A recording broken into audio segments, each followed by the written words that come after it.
सरकारचं काय म्हणणं आहे हे तर तुम्ही ऐकलं। कुठल्याही प्रकारचं डिबेट न करता मला पुढच्या मुद्द्याकडे तुमचं लक्ष वेधायचं आहे। खरं तर यावेळेला 4 महत्त्वपूर्ण घोषणा, ज्यामध्ये महाराष्ट्र नैसर्गिक शेती अभियान, मत्स्य संपदा योजना, ग्रामीण पशुधन उद्योजक योजना, महाराष्ट्र बळीराजा शेत पाणंद रस्ते योजना। शेतकऱ्यांचं या सर्व गोष्टींकडे लक्ष लागून होतं का? त्याचं आर्थिक नियोजन योग्य रीतीने या अर्थसंकल्पानुसार करण्यात आलेलं आहे का? याचा शेतकऱ्यांना किती फायदा होणार आहे? रविकांतजी, नाही, असं आहे की आमच्या ग्रामीण भागामध्ये एक म्हण आहे की जखम झाली मांडीला आणि पट्टी बांधताय डोक्याला, अशा पद्धतीचं हे सगळं आहे।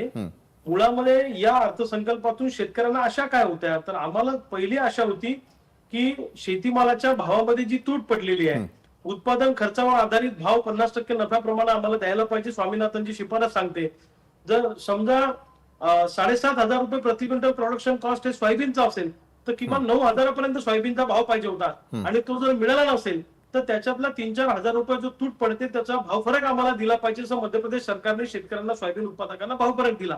याची तरतूद या अर्थसंकल्पात होणं आवश्यक होती, असं आमचं मत आहे। कापसासाठी सुद्धा तरतूद होणं आवश्यक होती आणि इतर पिकांसाठी सुद्धा भाव फरकाची तरतूद होणं आवश्यक होती, ती झाली नाही। आता मला सांगा, दुसऱ्या देशातल्या शेतकऱ्यांबरोबर आम्हाला स्पर्धा करायची आहे। उदाहरणार्थ आता भारत अमेरिका व्यापारी करार झाला तर आम्हाला अमेरिकेची स्पर्धा करायची आहे। अमेरिकेतल्या शेतकऱ्यांची स्पर्धा करत असताना आमच्या भागातल्या शेतकऱ्याला आम्ही पायाभूत सुविधा दिल्या का? आता या अर्थसंकल्पामध्ये आम्हाला सिंचनाच्या दृष्टीने तरतूद होणं गरजेची होती, दुसऱ्या बाजूला नवीन तंत्रज्ञान आणण्याच्या दृष्टीने गरजेचं होतं, त्याची तरतूद आवश्यक होती।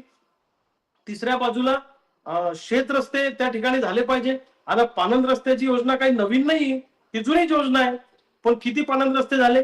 माझं म्हणणं आहे की मिशन मोडवर हे पाणंद रस्ते करायला पाहिजे। जिथं जिथं शेतकऱ्यांना जायला रस्ते नाही, ते हे 1 वर्षामध्ये संपून टाकला पाहिजे हा विषय। या विषयावर काय काम केलं जात नाही। दुसऱ्या बाजूला गावागावामध्ये शेतमाल साठवणुकीसाठी गोडाऊन सरकारनं उभे केले पाहिजे, कोल्ड स्टोरेज सरकारनं उभे केले पाहिजे, आणि मार्केट शेतकऱ्यांना उपलब्ध करून दिलं पाहिजे। या दृष्टीने या अर्थसंकल्पामध्ये तरतूद नाही। आता ज्या काही योजना सरकारने आणलेल्या आहेत, मला तुम्हाला एवढं सांगायचंय की या 5-10 वर्षातलं ऑडिट करा ना, 2014 पासूनचं सरकारने किती घोषणा अर्थसंकल्पात केल्या आणि त्याची अंमलबजावणी किती झाली, याचं टेस्ट ऑडिट झालं पाहिजे।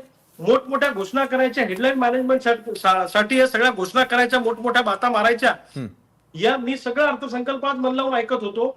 मोघम घोषणा याच्यामध्ये मोठ्या प्रमाणात आहेत, आकडेच दिलेले नाहीयेत। आम्ही याच्यासाठी हे करणार, आम्ही त्यासाठी योजना आणणार, याच्यासाठी ही योजना आणणार। अरे पण त्या योजनेमध्ये इतक्या जाचक निकष आणि अटी तुम्ही घालणार की कमीत कमी शेतकरी त्याच्यामध्ये बसणार। आम्हाला पाहिजे शेतमालाला भाव, शेतमालाला भाव जर का आमचा असला आणि तो जर तुम्ही देऊ शकत नसाल तर भाव फरक द्या। आम्ही तुमच्या दारात आयुष्यात कोणती योजना मागायला येणार नाही, ना कर्जमाफी मागायला येणार नाही। म्हणजे शेतीमालाच्या भावात लुटायचं, आमच्या खिशावर दरोडा घालायचा आणि मग भिकेच्या स्वरूपात आम्हाला द्यायचे का पैसे? म्हणजे 50,000ने आमचा खिसा आणायचा आणि त्यातलेच 500 रुपये काढून आम्हाला एसटीला भाड्याला द्यायचे। अशी तरतूद या अर्थसंकल्पामध्ये शेतकऱ्यांसाठी केलेली आहे। त्यामुळे या अर्थसंकल्पामध्ये शेतकऱ्यांच्या दृष्टीने काही ठोस झालेलं नाही। मी तुम्हाला सांगतो, या कर्जमाफीबद्दल जर शेतकऱ्यांमध्ये आनंदी वातावरण असतं ना, तर गावागावात फटाके फुटले असते, लोकांनी फुला उधळला असता। आमचा शेतकरी खूप म्हणजे असं दानशूर आहे, मोठ्या मनाचा शेतकरी आहे। सगळ्या शेतकऱ्यांमध्ये नाराजीचं वातावरण। मी खेड्यापाड्यात सकाळपासून दौरा करतोय, 2 लाखाची कर्जमाफी मान्य नाही, तुम्ही आवाज उठवा, अशा पद्धतीचे फोन कॉल्स आम्हाला शेतकऱ्यांकडून येत आहेत। त्यामुळे ही कर्जमाफी आम्हाला मान्य नाही, आम्हाला सरसकट कर्जमुक्ती पाहिजे आणि पायाभूत सुविधा, पूर्ण वेळ वीज, सिंचन, मार्केट, जीएम सोयाबीन लावायला परवानगी मिळाली पाहिजे आम्हाला। जीएम सोयाबीनचं तेल आणून इथं आमच्या उरावर टाकता, आम्हाला खाऊ घालता, जीएम सोयाबीन लावायला का परवानगी देत नाही? हा विरोधाभास आहे सरकारचा, आणि भारत अमेरिका व्यापारी करारामुळे आमचं कंबरड मोडल्या गेलेला आहे। त्यामुळे तो करारही रद्द झाला पाहिजे, अशी आम्हा सगळ्या शेतकऱ्यांची मागणी आहे। बरं, सरकारच्या या अर्थसंकल्पावरती रविकांत तुपकर, तुम्ही स्वतः यावेळेला सडकून टीका करताना दिसताय। असमाधानी आहे शेतकरी असा तुमचा दावा आहे। पाहूयात पुढल्या काळामध्ये काय होतं त्याकडे देखील। धन्यवाद, तुम्ही आमच्या सोबत जोडला गेलात आणि शेतकऱ्यांना नेमकं काय अपेक्षित होतं, काय झालं नाही, हे तुम्ही या अर्थसंकल्पाच्या बाबतीमध्ये विश्लेषण करताना सांगितलं। धन्यवाद। त्यानंतर अर्थतज्ञ अजित अभ्यंकर देखील या संपूर्ण अर्थसंकल्पाचं आपल्या सगळ्यांसाठी विश्लेषण करतील एका छोट्याशा ब्रेकनंतर।